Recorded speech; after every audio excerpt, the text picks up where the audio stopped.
Okay, so I wanted to make this video because I thought about this thing the other night and I'm still thinking about it, but don't really have anyone to talk about it to. So I thought, why not just make a video talking about it really briefly.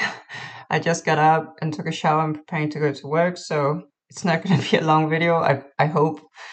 Um, but I just wanted to get it out of the way so that I can put my mind at ease, basically. And it's about Yu-Gi-Oh! Deck building, and in particular, it's about the use of logic in Yu-Gi-Oh! Deck building, which has just confounded me over the years. So I started playing in 2024, and I came from Magic the Gathering, and one of the things I really like is building decks, and so I had already at that point built a lot of decks that was for Commander, which was a casual format, but I also really enjoy deck building in Yu-Gi-Oh! So I just naturally really interested in deck building theory, and the like sort of observation that I have made over the years, but really became prominent when I watched the deck profile of my friend actually, who is a really good player. And he won that nationals, my national, the English nationals, and he's really skilled, probably the best player I know, and also he does think about deck building in sort of a bit above average, I would say, ways. And we'll talk about what exactly that means, because I think my whole gripe is this sort of view on deck building theory from this sort of average player, or even sometimes also the competitive players. And one point he made in that video really illustrated that whole thing. Um, and that was actually he basically had a 39 card deck, and he did the thing where he just took a card from his side deck and he moved it um, to the main deck to fill out that 40th spot, and then also to get an extra spot available in the side deck. And I think that's a pretty, sensible common thing, because normally all the cards in your side decks are really important, and so the next best card when you have a 39 card deck is probably found in your side deck anyway. It's probably not coming outside your side deck. It's probably just naturally coming from your side deck, just because your next 15 best cards usually just sit in the side deck. Granted, some of them only exist in the side deck because they're good going second, going first, sort of like that, but there is probably also a pretty strong card that can be main decked, exist in the side deck. But so, and so it's not really about that, but that was Droll and Lockbird. That was like, he had one Droll and Lockbird in the deck, just move one Droll from the side into the main. But it was more about the fact that uh, the one filming the deck profile then asked, okay, that's well and good, like that's probably a sound reason to do it, but how did it work out in practice? And he said, it doesn't matter how it worked out in practice if the theory is good. And and that's pretty much what this video is about, not directly, but it illustrates what I wanted to talk about, because and I want to disclaim, this is not like any critique of him or people who think this way. It's just an observation, because I've studied logic for a couple of years, and so I know a bit about logic and how it's used and what's not really logic, but essentially the theory, or the like mindset, I should probably call it, of doesn't really matter how it went in practice if the theory is good. I think it's like, on a surface level, a really good mindset to have, because that lets you sort of get to the correct conclusions, and not be too dissuaded if it didn't go well. And then, because I am guilty of this myself, actually, I'm very and like I'm a very emotional player, and so if I lose a couple of games with something, I'm more prone to think that it's bad to play that card, or that configuration of the deck is bad. Um, but and so having this mindset of, hey, you shouldn't get too caught up in like the the concrete event, right? Like that's a very low sample size, and that's very true. Like even if you play perfectly in Yu-Gi-Oh, you can just lose because of variance, and so therefore you should always take all your sort of results in an event, like when trying to reflect on it deck building wise, you should take that with a big grain of salt, because you actually need a really big sample size to say something statistically about whether you made the right choice. Like a sample size that is much larger than any event, and sometimes even larger than the entire all the event combined in the format. So like you can't really tell say something with statistical significance from a single event. So that, that I think that checks out, and I think a lot of people think that way, and so it's not really about that at all. Um, it's actually about the logic of it, because for example, if you believe that your theory is correct, and then it's obviously correct that you should not be, it doesn't shouldn't matter how well you actually went. Like I think in comparison to this draw, the person filming the video was asking, well, how was the draw actually for you, and his response was that it doesn't really matter, because the theory to do this whole thing was good. And that's actually a good point, because whether or not the draw was good, it was not actually the reason why he main decked it anyway. So it wouldn't even have mattered, even if the draw was crazy good. That's not really his why he put it in the deck. And that's actually my point, kind of, because he's leaning so much on his theory being correct, right? Like, okay, I took this draw, I moved it from the side to the main. I think that was correct to do. Whether or not that performed in the particular event is not really relevant, because that sample size is way too low in order to influence me and my decision in deck building right now. I made this decision. I may take this reasoning and move it forward to another event, and nothing can nothing in the events can ever change my mindset about this being a good idea, basically. And that's kind of where this issue comes in. Not that the theory is necessarily wrong, but the way of verifying whether it is wrong or not. That's my whole point. It took a while to get to that, but essentially in Yu-Gi-Oh, a lot of people just use reasons to make decisions, basically, right? Like, so for example, this one was an example of him taking this sort of I take a card from my side deck, put it into main, get an extra side deck spot because I wanted that extra side deck spot, and that's why I did this. Now there's a big difference between having a reason to do something and then that reason being correct, right? Like there's actually a massive difference between those two things, and that gets kind of conflated sometimes in the Yu-Gi-Oh community when it comes to deck building. Oh, let me just drink some coffee. So even if his reason to do this was correct, there was actually no way to verify that, right? Like obviously, as he said himself, there's no real point in looking at whether or not the draw was good at the event. First of all, because it wasn't really about the draw anyway. It could have been another card from the side deck, I guess. So I guess you could that's a different point. You could say, was it the correct thing to move the draw apart from the other cards? And the answer would probably be the same. I made this meta call. Whether or not it actually went well in the event is not relevant because of the low sample size, so can't really make any conclusions or sort of reflections about whether that was correct.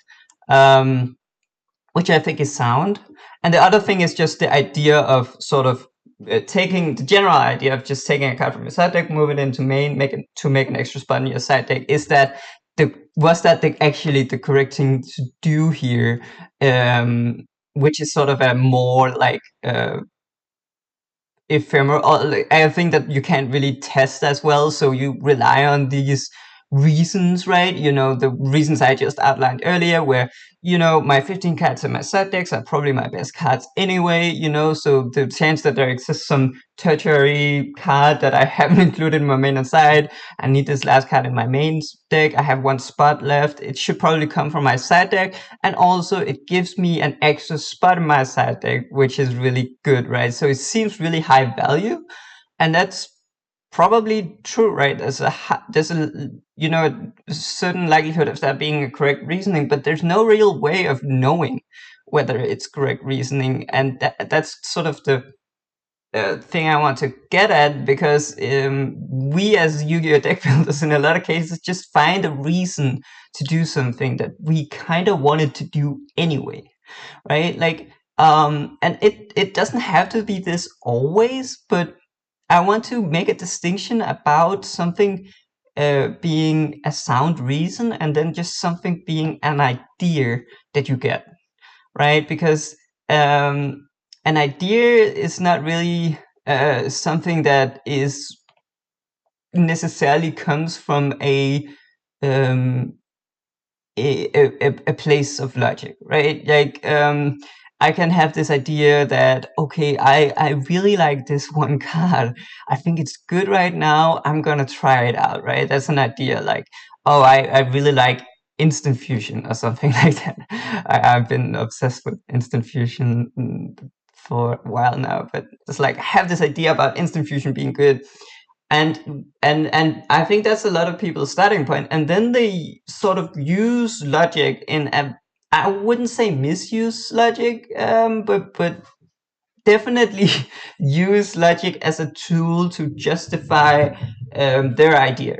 And there's nothing wrong with. I mean, we're just playing a children's card game, right? I want to preface that it's not like you're committing a cardinal sin by doing these things. But I just want to, maybe if you're not aware that this is happening, maybe put it into your mind that um, that is often what is going on psychologically, right? Like you think, okay, so another thing is, I think a great example of this is whether or not you should play 2 or 3 copies of a card, right? And that's like a thing I think is very debated topic, and each card has sort of their own discussion.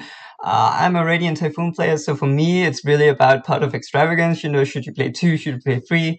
And some players are playing 2, some players are playing 3. And the reason for doing that is just a lot of the time just pretty arbitrarily anchored. So, for example, Felix Pfeiffer went top 8 at German nationals with 2 pot of extravagances, right? And he said that, you know, 3 was just too clunky. I played over 100 matches and I just found that 3 was too clunky, right? You want to see 2 so that you don't break on these casts too often. And the downside, you know, it works not as well when you draw into visions, all these things, right? And so he plays 2.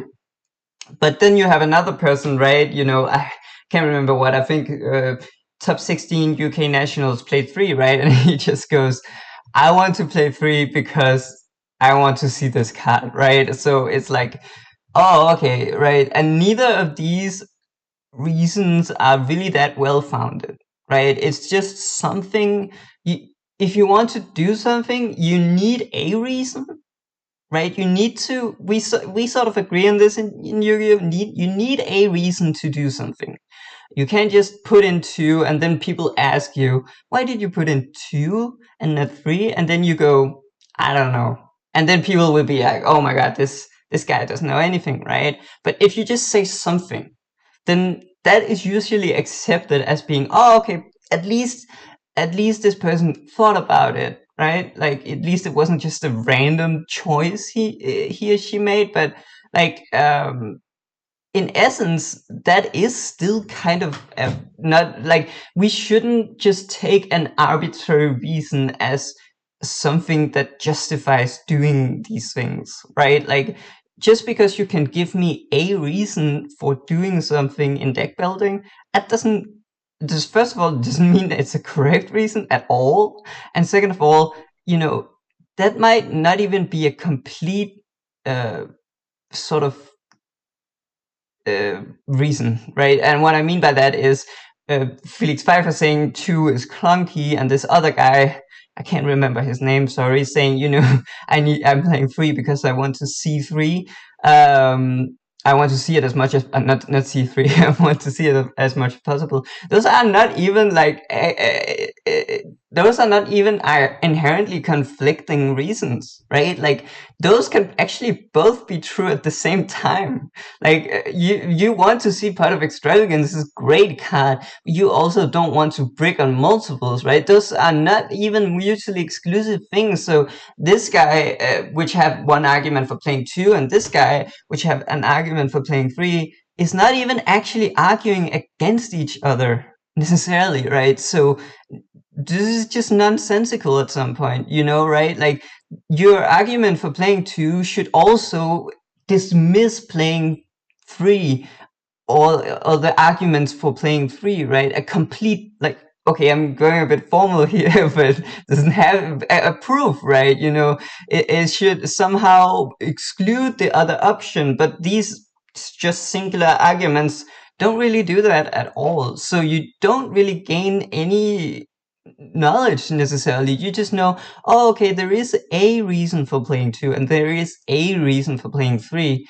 They don't actually conflict with each other though, so it doesn't bring you any closer to deciding which one is actually better, right? And I think that's an important thing to note, that just because you can come up with an argument to do something, this does not mean that it's a correct argument at all. And what I mean by correct is not necessarily that it's false. What you're saying is like false, but that it's actually a proof of why what you're doing is better than something else, right? So, um, yeah, so there's this like funny use of logic, I think, in Yu-Gi-Oh! Deck building, which is not really based around logic at all. It's mostly just based about justifications for deck building decisions, right? Most of the times you have this sort of idea-based approach that I've already talked about. You have an idea for something and you want to do it. Okay, now I just need to find a reason why it's valid, right? And so it doesn't really matter too much about what reason you find. It just needs to be a reason, and I need to be able to say that in the deck profile, so that people don't laugh at me, right? But that's sort of as steep as we're going here. We're not going any deeper place than this. Um, and a lot of times it's also is not in this sort of uh, inductive way, but it's also it happens deductively, right? You have this idea that, oh, I should always play three ups, right? You know, this is a common Yuga idea. I should always play three of the good cards in my decks, because that way it's like this is just a sort of mantra. I don't know where it came from actually. Is it Jeff Jones or something? I have no idea. But it's just like been propagated by a lot of, you know, really good players, right? It's kind of silly to play two, right? You're being super silly if you're playing a two of. It's unserious, right? Because we all know that you should play three of all your good cards to maximize the chances of seeing them, right? And you should play 40 and so on, so on, so on. And this is like not a wrong reason, but it's not a complete reason either, right? That's sort of my whole point. And bringing it back to this thing about, oh, you know, I think this theory was good, so it doesn't really matter what happened in the tournament. Sort of with all this knowledge we have gained right now, I think we should take a more critical look at what these theories actually are, because they're not really theories, right? They're just ideas. There's just reasons for doing something, and they're not necessarily complete in a sense that they have some sort of backing proof or anything like that. It's just sort of a something that seems reasonable, right? Taking one card from the side, moving into main, making next to side deck slot, it seems reasonable, right? The theory is good, quote unquote. That was being said, and I think that's true. The theory is good, right? But if you at the same time, you need to be able to be able to disprove that theory somehow, right? So if you just say it doesn't matter what happened, I mean, that statistical argument aside, right? I know that the sample size is too small to sort of make any conclusions from just how it went, right? But I mean, that's also kind of necessary. I mean, that part is true, but something can still happen that makes you realize something during a game, right? We all know this, that you you sort of have a bad game with some card, and it's not that you are being overly biased or focused on this one game and this small one sample size, making you uh, you're overreacting on this one game, when really you should be this stoic person that doesn't care about what happens in any of your games, right? Sometimes you can realize something in your games that make you go, oh, okay, this card is not good, right? Even though it's just one game, you can still make these realizations. And so basically what I'm getting at is we can have reasons to do things, but we need to be able to have a method of disproving these things. Otherwise, we just go on with these reasons or theories forever. And I think that actually has happened. I started playing in 2024, but I have seen that a lot of progress has happened in the like deck building theory area, right? People are still primarily doing these same things as they always have been. There have been some developments, right? But and I think the main reason is that obviously, first of all, it's just it's just a hobby and nobody really cares that much, I guess. But the second thing is that you don't have any way of disproving these quote unquote good theories, right? Like it's just uh people are topping events by doing these things, so there's no reason to think that they're wrong. But at the same time, we have seen that people have topped event with drastically different theories, right? Some people can make a call on what non-engine is good in this meta game, or should this be a 2 of, should this be a 3 of, and you know th- they can be correct, but then there's another guy who is doing the opposite, or a different thing, something that goes against the reasons you have said, right? And they're also doing well. So both people are doing well with pretty significantly different configurations, and they're both saying that they're correct in their reasonings, right? Which they probably are, but this doesn't really bring us any closer to any sort of truth about what is going on here at all. So I think that yeah, maybe I should round this off here, but the general point is that you can use logic to justify your deck building decisions, but you should be very aware of what you're doing, right? That you are not really talking about truth in these reasons. You are primarily just using them as a tool to make a decision, right? And in practice, we prepare for a tournament, we have limited time, we need to make a decision. We can't sit there, flip flop around, what should my 39th card be? I come up with a reason, I use that as a heuristic to sort of make a decision, and then I go with it, right? But please don't take these things and then, pop them up as being these ground truths. There's no real framework beneath these reasons, right? There's not really any thing. And what I mean by that is that you can come up with a reason, but that reason only justifies doing what you're doing. It doesn't uh, disprove other things, right? And so if we're talking about ground truth correctness, it needs to somehow also disprove these other things, and otherwise you can say that this is, this is a good thing to do. It's better than simply putting a random card in my deck, right? Like taking a card from my side deck, putting it in as the 40th card is better than just picking a random card from the catalog. But is it better than the other options? Maybe, but that there's no sort of underlying proof to these things, right? So yeah, I think I'm gonna stop it there. Remember to see this way logic is being used is mainly just as a way to decide on things you need to decide on in deck building, and nothing more than that necessarily, right? So take it with a grain of salt when somebody says something in a deck profile about whether something is correct or not correct. It's usually not well founded at all, their arguments. And also yourself, be a little more humble when you talk about your choices, and be a bit more critical about how well founded they actually are, because a lot of the time it's really just used as a psychological trick to for you to push an idea, a pre-existing idea you already have out, or to reinforce an already existing sort of dogma about deck building, right? So yeah. I think I'm I'm going to go to work now. I don't know if anybody will watch this. If you watch this, please put a comment. And yeah, I just need to get it out of my head.